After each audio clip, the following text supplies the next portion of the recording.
I mean, the trio, usually two of us take like background parts and then he'll do the bass line most of the time and then he says our beatboxer. They dazzled the world with nothing but their voices. 5 young dreamers who rose from a high school hallway to global stardom.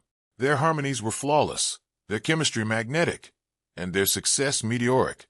But behind the viral covers, the Grammy wins, and the immaculate smiles was a different story. A story that no microphone ever recorded. It's a story of silent battles, hidden heartbreak, and the kind of pressure that doesn't just strain a group, it nearly breaks it. This is the untold journey of Pentatonix. How 5 voices found unity, how fame tested their humanity, and how the loss of a single member left a wound that shaped everything that came after. And the truth behind their rise is far sadder and far more powerful than the world ever realized. Origins of a revolution. How 3 friends sparked a global phenomenon. Long before they became a global musical force, Pentatonix began as something far smaller, quieter, and unassuming. The shared spark of 3 teenagers finding refuge in music. In the suburban corridors of Martin High School in Arlington, Texas, 3 classmates were unknowingly laying the groundwork for a revolution in a cappella that the world wasn't ready for. Scott Hoying, tall, charismatic, and brimming with creative instincts, was the dreamer. He was the kind of teenager who felt music rather than merely performed it. Someone whose presence naturally anchored a room. Beside him was Kirsten Maldonado, whose voice carried both clarity and warmth, a tone that glowed through harmonies with unmistakable strength. And then there was Mitch Grassi, a singular talent whose vocal range and theatrical flair set him apart from almost everyone his age. Together, they didn't just sing, they blended, weaving their voices into something that felt larger than the sum of its parts. Their friendship was more than musical chemistry. It was emotional survival. Each of them, in their own ways, felt like outsiders, too expressive, too artistic, too different for the rigid norms of high school life. But when they harmonized in hallways or empty classrooms, the world seemed to soften. The restrictions that held them back loosened, and the trio realized something. Together, they had found both a sanctuary and a purpose. Their first brush with recognition came almost by accident. A local radio station was hosting a contest, the prize being a chance to meet the cast of Glee. Scott convinced Mitch and Kirsten to record a cover of Lady Gaga's Telephone. They lost the contest, but it didn't matter. What mattered was the spark it ignited. People listened, people noticed, and for the first time, the trio saw a glimpse of what they could become. Years later, when Scott left Texas to study at the University of Southern California, the dream didn't fade. Instead, it evolved. Scott joined the prestigious SoCal Vocals, a powerhouse a cappella group that had already secured national recognition. Being immersed in that environment broadened his musical palette, but it also reminded him of the bond he had left behind. Then came the opportunity that would change everything. NBC's The Sing-Off was holding auditions for its 3rd season, and Scott felt something deep, intuitive, a pull he couldn't ignore. He knew he couldn't compete alone, so he reached out to the 2 people who had first shaped his musical identity, Mitch and Kirsten. But there was a problem. The Sing-Off required groups of 5. They had only 3. That's when fate intervened. First came Avi Kaplan, a vocal bass so rich and resonant that it felt like the ground itself vibrated beneath him. Avi wasn't just talented. He was trained, experienced, and deeply respected in the a cappella world. His tone didn't merely fill space. It created foundation. Then entered Kevin Olusala, a Yale graduate who had stunned the internet with a viral phenomenon the world had never seen before: cello boxing. Playing the cello while beatboxing simultaneously. A skill so unique it defied categorization. Kevin didn't just expand the ensemble's range, he expanded its possibilities. The 5 of them met the day before their audition. One day. That was all it took. When they stepped onto that audition stage, something happened, something electric. Their harmonies locked in effortlessly. Their risks paid off boldly, and their sound immediately separated them from every other group. They weren't just performing arrangements. They were reinventing the songs themselves, sculpting pop hits into new art. Song after song, they dominated the Sing-Off. Their artistry was precise yet explosive, unexpected yet instantly addictive. They had become a musical organism, 5 voices breathing as one. And when they won Season 3 in 2011, it felt inevitable. Yet victory did not bring the smooth path they expected. Instead, it delivered a harsh and painful truth about the industry. No one knew what to do with a cappella. No label, no executive, no strategist could see the future that Pentatonix was already building. Just months after signing with Epic Records, they were dropped. A moment that could have marked the end of their journey instead became the catalyst for a new beginning, a digital rebellion that would redefine modern music and rewrite the rules of success. But beneath this triumphant rise, cracks were already forming. Not in the music, but in the hearts of the people making it. Cracks that fame would widen, expectations would strain, and time would eventually expose. What looked like destiny was already carrying the weight of tragedy. None of them knew it yet, but those quiet harmonies were about to ignite a musical revolution that would change their lives forever. But every revolution begins with a spark, and this one came with a price no one saw coming. Being dropped by their label should have been the end of Pentatonix. Many groups never recover from such a blow, especially so early in their careers. But Pentatonix was not a typical group. They weren't built on industry connections or commercial formulas. They were built on stubborn passion, unconventional talent, and a willingness to take risks no one else would. When Epic Records let them go, the 5 members were forced into an uncomfortable truth. If they wanted a future, they had to create it themselves. So they turned to the one stage that required no permission: YouTube. From their small apartment in Los Angeles, they began recording covers with nothing more than determination, a camera, and arrangements crafted with surgical precision. Their sound, sharp and innovative on the sing-off, translated beautifully to the digital age. The group understood the rhythm of the internet: short, powerful, shareable performances that demanded attention within seconds. And the internet responded. Their cover of Somebody That I Used to Know skyrocketed. Evolution of Music went viral. Video after video amassed millions of views, and their subscriber count exploded.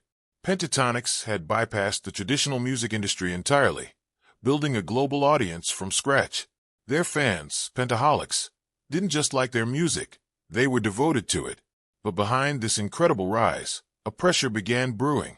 When you gain millions of new fans almost overnight, expectations follow. The group was no longer creating for fun or curiosity. They were creating for survival, consistency, and the demands of a rapidly growing audience.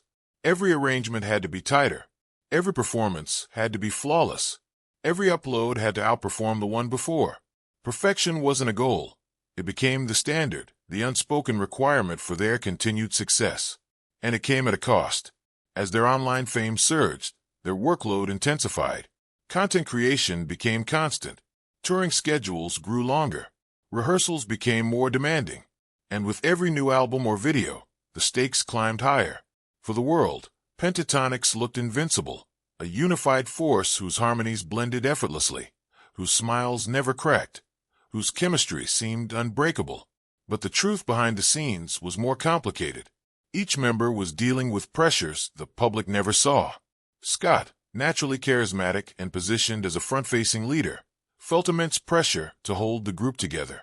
The burden of creative direction, communication, branding, and expectations rested heavily on more than a decade after their unexpected rise from a high school trio to global a cappella giants. Pentatonix stands as one of the most influential vocal groups in modern music. Their journey, full of triumphs, fractures, reinventions, and quiet heartbreak, has shaped not only who they are as artists, but who they are as people. Time has changed them. Fame has changed them. Loss has changed them. And yet, through every transformation, they have remained united by one unshakable thread: the music that made them family. From the outside, Pentatonix appears indestructible. Their world tours still sell out. Their holiday specials remain a beloved tradition, marking the start of the festive season for millions of families. Their YouTube channel continues to draw billions of views, introducing their sound to new generations of listeners. Even as music trends shifted wildly, Pentatonix held their ground. Proof that pure human voice, stripped of instruments and artifice, still has the power to move the world. But behind the scenes, the group's evolution has been far more human, tender, and complicated. Years of relentless schedules once pushed them to their limits, but now they operate differently, more self-aware, more protective of their mental health, more intentional with their creativity. They no longer chase algorithms or trends. They create from a place of connection, not pressure. Scott has grown into a leader who understands the balance between ambition and well-being. He still pushes boundaries, but he does so with a clearer sense of purpose. His marriage grounded him, softening some of the anxieties that once kept him awake at night. He remains the group's visionary, but now he leads with vulnerability instead of fear. Mitch continues to expand the edges of his identity, both musically and personally. His fearless experimentation, whether through fashion, solo work, or vocal evolution, has inspired countless fans to explore their own authenticity. He remains one of the group's most transformative elements, a reminder that art grows only when the artist grows too. Kirsten has stepped fully into her power, embracing a voice that belongs not just to harmony, but to truth. Years of balancing emotional expectations within the group taught her strength, resilience, and the value of her own story. Her renewed artistic identity brings depth to the group, raw, human, and fiercely real. Kevin, the heartbeat of Pentatonix, has emerged from the pandemic with a renewed sense of clarity. Fatherhood reoriented his priorities, but it did not dim his passion. Instead, it sharpened it. Through his solo projects and interviews, he has become a voice for balance and spiritual grounding, reminding fans and fellow musicians alike that success means nothing without inner peace. And Matt Salih, once the newcomer walking into a storm of expectations, has become family. His warm presence, humility, and powerhouse bass not only filled a void but helped reshape the group's sound. Through years of perseverance, he found his place, not by replacing Avi, but by becoming himself. In doing so, he healed a part of the fan base that once feared Pentatonix could never feel whole again. Together, their story is no longer just about music, it is about endurance, about rediscovering harmony after heartbreak, about the cost of success, and the courage required to evolve without losing yourself. They learned that harmony isn't a static state. It changes, breathes, fractures, repairs, and transforms. They learned that true unity comes not from perfection, but from honesty. Today, Pentatonix stands not merely as performers, but as survivors. Resilience, and the value of her own story. Her renewed artistic identity brings depth to the group, raw, human, and fiercely real. Kevin, the heartbeat of Pentatonix, has emerged from the pandemic with a renewed sense of clarity. Fatherhood reoriented his priorities, but it did not dim his passion. Instead, it sharpened it. Through his solo projects and interviews, he has become a voice for balance and spiritual grounding, reminding fans and fellow musicians alike that success means nothing without inner peace. And Matt Salih, once the newcomer walking into a storm of expectations, has become family. His warm presence, humility, and powerhouse bass not only filled a void but helped reshape the group's sound. Through years of perseverance, he found his place, not by replacing Avi, but by becoming himself. In doing so, he healed a part of the fan base that once feared Pentatonix could never feel whole again. Together, their story is no longer just about music, it is about endurance, about rediscovering harmony after heartbreak, about the cost of success, and the courage required to evolve without losing yourself. They learned that harmony isn't a static state. It changes, breathes, fractures, repairs, and transforms. They learned that true unity comes not from perfection, but from honesty. Today, Pentatonix stands not merely as performers, but as survivors. Resilience, and the value of her own story. Her renewed artistic identity brings depth to the group, raw, human, and fiercely real. Kevin, the heartbeat of Pentatonix, has emerged from the pandemic with a renewed sense of clarity. Fatherhood reoriented his priorities, but it did not dim his passion. Instead, it sharpened it. Through his solo projects and interviews, he has become a voice for balance and spiritual grounding, reminding fans and fellow musicians alike that success means nothing without inner peace. And Matt Salih, once the newcomer walking into a storm of expectations, has become family. His warm presence, humility, and powerhouse bass not only filled a void but helped reshape the group's sound. Through years of perseverance, he found his place, not by replacing Avi, but by becoming himself. In doing so, he healed a part of the fan base that once feared Pentatonix could never feel whole again. Together, their story is no longer just about music, it is about endurance, about rediscovering harmony after heartbreak, about the cost of success, and the courage required to evolve without losing yourself. They learned that harmony isn't a static state. It changes, breathes, fractures, repairs, and transforms. They learned that true unity comes not from perfection, but from honesty. Today, Pentatonix stands not merely as performers, but as survivors,